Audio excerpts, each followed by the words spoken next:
हल्ली ना घरच्यांचं नाही एक मुलांवरती लय दबाव चाललेला आहे. म्हणजेच काय माहिती का, ते काय बोलतील, हे काय बोलतील.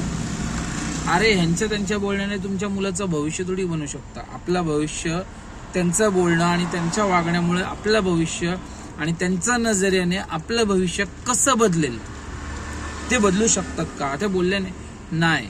आपला समाज एक असा आहे की ते आपल्याला काही बोलले नाही पाहिजे आणि ते आपल्याला काही केले नाही पाहिजे. तुम्ही कितीही चांगले राहा, तुम्हाला समाज हे बोलणारच, असंच आहे.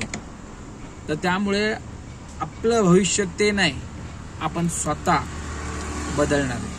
म्हणून हा काय बघतो आणि तो काय बघतो आणि त्याचं नजर काय आणि याचं नजर काय, याच्याकडे लक्ष नका देऊ. ते काय बोलते, हे काय बोलतो, याच्याकडे लक्ष नका देऊ. होणार काय आहे, जे तुम्ही करणार तेच आहे. म्हणून तुम्हाला काय करायचंय भविष्याचा त्याचा विचार करा. कारण भविष्य समाज नाही, स्वतः ठरवतो. मी स्वतः माझं भविष्य ठरवतो, तर त्यावेळेस तुम्ही तुमचं स्वतःचं भविष्य ठरवणार आहे. समजलं मित्रांनो? ह्या गोष्टीकडे लक्ष द्या.